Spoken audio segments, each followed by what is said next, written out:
Group 1 mains exams పై high court సంచలన తీర్పునిచ్చింది. Revaluation జరిపించాల్సిందని ఆదేశించింది high court. Group 1 mains ఫలితాలు రద్దు చేసింది. జవాబు పత్రాలను మళ్లీ మూల్యాంకనం చేయాలని టీజీపీఎస్సీకి హైకోర్టు ఆదేశాలు జారీ చేసింది. 8 నెలల్లో మళ్లీ మూల్యాంకనం చేయాలని గడువును విధించింది. లేని పక్షంలో గ్రూప్ 1 మెయిన్స్ ను మళ్లీ నిర్వహించాలని ఆదేశించింది. ఇక మరోవైపు హైకోర్టు తీర్పుపై టీజీపీఎస్సీ సమీక్షించబోతోంది.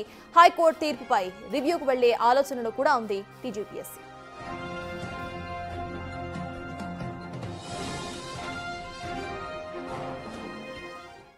రైట్, ఇష్యూపై స్పందించడానికి మనతో ఎమ్మెల్సీ అద్దంకి దయాకర్ కనెక్ట్ అయి ఉన్నారు. నమస్తే అండి. నమస్తే. నమస్తే అమ్మా.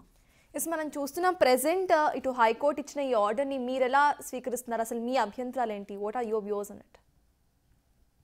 అంటే ఇప్పుడు హైకోర్టును మనం ప్రశ్నించలేం, తప్పుపట్టలేం, కానీ హైకోర్టు ఇచ్చిన తీర్పుల అంశాలని మనం గమనంలోకి తీసుకొని ఎంత మేరకు మనం సరి చేయవచ్చు అనే అంశాల పట్ల ఇప్పుడు టీజీపీఎస్సీ రివ్యూ చేస్తున్నది. వాటి మీద హైకోర్టు యొక్క పూర్తి పాఠం వచ్చిన తర్వాత కూడా ఏ విధంగా మనం దాన్ని రెక్టిఫై చేయొచ్చు అనేది, అప్పీల్కి వెళ్ళొచ్చా లేకపోతే ఎలాంటి అభ్యంతరాలు మనం రెస్క్యూ చేయగలిగే ఏంటి అనేది టీజీపీఎస్సీ ఆలోచిస్తుంది. ప్రభుత్వం గతంలో వేసిన నోటిఫికేషన్కు సంబంధించి పేపర్ లీకేజెస్ ఇవన్నీ ఉండడం వల్ల వాటిని అలాంటివి జరగకుండా పరీక్షల నిర్వహణ జరిగింది. దాంట్లో వివిధ అంశాల మీద వాళ్ళు కోర్టుకు పోయినారు. విద్యార్థులు లేకపోతే పార్టిసిపెంట్ ఎవరైతే ఉన్నారో వాళ్ళందరూ కూడా పోయిన పరిస్థితుల్లో హైకోర్టు ఆ అంచనాకు వచ్చినట్టుగా మనకి ఈరోజు తెలిసింది. కాబట్టి దాని అభ్యంతరాలను కూడా గమనంలోకి తీసుకున్న తర్వాత మనం ఆలోచన చేద్దాం. అయితే ప్రత్యేకించి టీజీపీఎస్సీకి సంబంధించిన అంశంలో టీజీపీఎస్సీని అల్టిమేట్గా నిర్ణయం తీసుకుంటుంది. సో వాటి విషయంలో ప్రభుత్వం ఏం సహకారం అందించాలనే విషయాన్ని ప్రభుత్వంగా మేము ఆలోచిస్తాం. అన్నిటికంటే ముఖ్యంగా పరీక్షలు, వాటి నిర్వహణ అనేది కొంత ఇబ్బందికరంగా మారే పరిస్థితి వస్తున్నది. దీన్ని అందరూ కూడా గమనంలోకి తీసుకోవాల్సిన అవసరం ఉంది. ఒకరికి ఆబ్జెక్షన్ ఉంటే ఒకరికి పాజిటివ్ ఉంటున్నది, ఒకరికి పాజిటివ్ ఉంటే ఇంకొకరికి ఆబ్జెక్షన్ ఉంటున్నది. దీనివల్ల పరీక్షల రద్దు, గతంలో జరిగిన దాన్ని పరీక్ష నిర్వహించి మనం పెట్టే క్రమంలో వాటిని నిలుపుదల కోసం మళ్ళీ ఒక వ్యాజ్యము లేకపోతే కొన్ని వ్యాజ్యాలు రావడం, వీటి వల్ల కొంత నిర్వహణ కూడా ఇబ్బందికరంగా మారుతున్న క్రమంలో ఏ విధమైన స్ట్రాటజీతో ముందుకు పోతే మనం పరీక్షల నిర్వహణ, ఉద్యోగాలు ఇచ్చే ప్రయత్నం చేయొచ్చో కూడా సీరియస్గా ఆలోచించాల్సిన అవసరం. దయాకర్ గారు, మీ ప్రభుత్వం వచ్చాక ఇటు ప్రక్షాళన చేసిన తర్వాత తెచ్చిన ఆర్డరే GO 29. ఇప్పుడు GO 29 మీద కూడా అభ్యంతరాలు వ్యక్తం చేస్తున్నారు స్టూడెంట్స్. దానికి సంబంధించి మీరేమంటారు?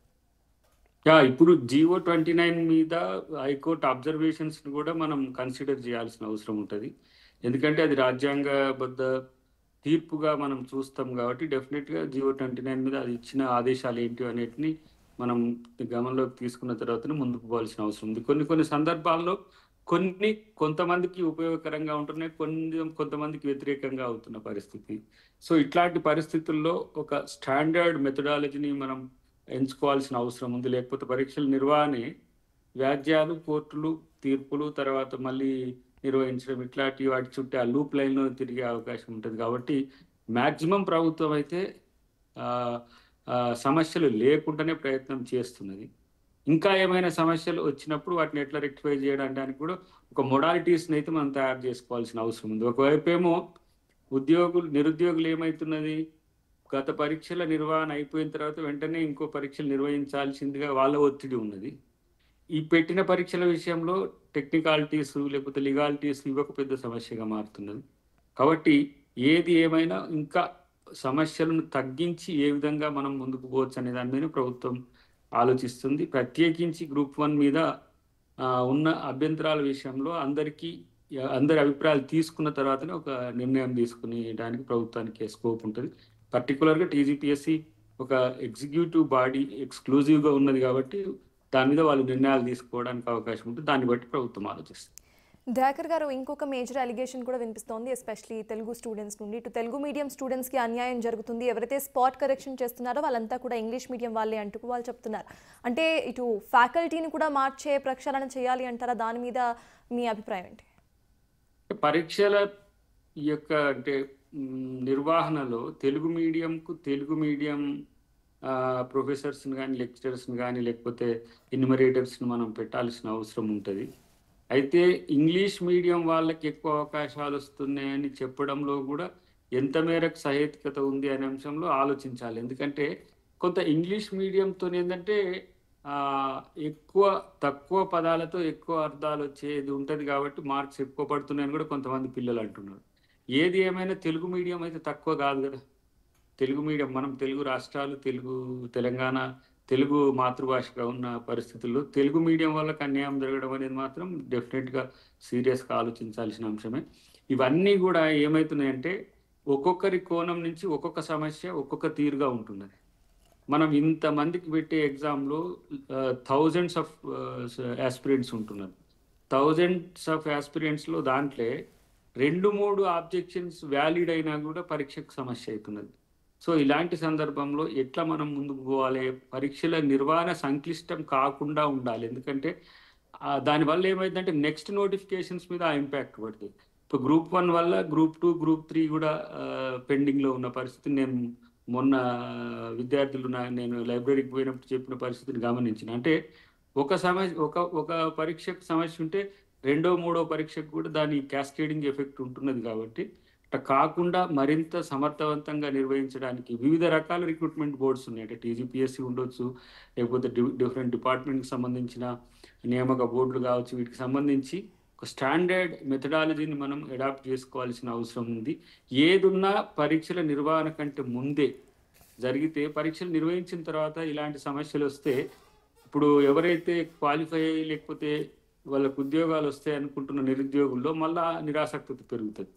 సో మళ్ళీ మేము కూడా అదే స్థాయిలో ప్రిపేర్ అయినాం, మాకు రాలేదనే వాటి వల్ల ఇట్లా ఒక అశాంతి రాని వాళ్ళలో వస్తున్నాయి. ఇవి 2 గ్రూప్స్ కూడా నిరాసక్తతోని ఏమంటారు ఒక రకమైన అశాంతితో ఉండే పరిస్థితి వస్తే అది ప్రభుత్వానికి మంచిది కాదు, సమాజానికి మంచిది కాదనే ఉద్దేశం ఉన్నది. కానీ ఎట్టి పరిస్థితిలో ఉన్న వాటిని అన్నిటిని కూడా ఫిల్ చేయాలనేది ముఖ్యమంత్రి గారి యొక్క ఆలోచన.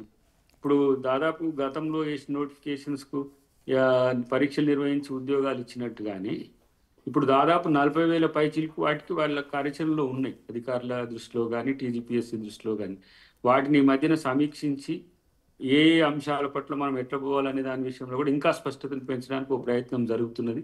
నాకున్న అంచనా మేరకు ఒక 22,000 పైచీలకు ఉద్యోగాలకు సంబంధించి పైప్ లైన్లో ఉన్నాయి. వాటి ఫినాన్షియల్ క్లియరెన్స్ కానీ డిపార్ట్మెంటల్ క్లియరెన్స్ ఇట్లాంటి అన్నింటినీ కూడా మళ్ళీ భవిష్యత్తులో ఎవరు ఏ పిల్లు వేసినా కూడా ఎఫెక్ట్ కాకుండా, సంక్లిష్టత లేకుండా క్లియర్గా వాటిని నోటిఫికేషన్స్ కూడా వచ్చేందుకు ప్రభుత్వం చాలా కృతనిశ్చయంతో ఉన్నదని మాత్రం చెప్పగలను. కాబట్టి విద్యార్థులు కానీ నిరుద్యోగులు కానీ ఈ ఉద్యోగాల కల్పన అనేది ప్రభుత్వ ప్రధాన లక్ష్యంగా ఉంది. కాబట్టి ఇప్పుడు ఏమవుతుంది, రాసిన విద్యార్థులు నిరాశతో ఉంటారు. మళ్ళీ ఎగ్జామ్ పెండింగ్లో పడింది, పోస్ట్ పోన్ అవుతుందా, మళ్ళీ నిర్వహించాల్సి వస్తుందా అని ఇటొక అన్రెస్ట్ ఉంటుంది. ఎవరైతే మళ్ళీ నెక్స్ట్ నోటిఫికేషన్స్కి ఎదురు చూసేటోళ్ళు వాళ్ళకు ఒక సమస్య ఉంటుంది. ఎవరైతే ఉద్యోగాలు వస్తాయి మాకని ఇప్పటి వరకు ఆలోచనతో ఉన్న వాళ్ళకు ఇది ఆగడం కూడా ఇంకో సమస్య అవుతుంది. కాబట్టి అలాంటి సమస్యలు రాకుండానే ప్రయత్నం చేస్తుంది ప్రభుత్వం. ఏదున్నా విద్యార్థులు ఆశావాద దృక్పథంతో ముందుకు పోవాల్సిన అవసరం అయితే వచ్చిందని చెప్పగలను. ఇక అది ప్రధానమైన అంశం ఏంటంటే ఉద్యోగాల కల్పన అనేది ప్రభుత్వం దాని నుంచి ఎప్పుడు కూడా పక్కకు పోదు కూడా. అదే ప్రధాన లక్ష్యంగా కూడా పనిచేయడానికి, ఎందుకంటే ముఖ్యమంత్రి గారే విద్యాశాఖ మంత్రిగా కూడా ఉన్నారు. 2-3 సార్లు అంశాలన్నింటినీ కూడా వివిధ వేదికల మీద కూడా ఈ మధ్య కాలంలో ఉస్మానియా యూనివర్సిటీలో మొన్న జరిగిన వేదిక మీద కూడా అది పంచుకోవడం జరిగింది. అన్నిటికంటే ముఖ్యంగా ఇలాంటి ఇష్యూస్ రాకుండా రిజాల్వ్ చేసుకోవడానికి ఏ విధమైన కార్యాచరణతో ముందుకు పోతే మంచిదో దాన్ని అంతా కూడా ఆలోచిస్తున్నామని విద్యార్థులకు తెలియజేస్తుంది. Yes, thank you, Dayakar Garu, to join with us. Thanks a lot.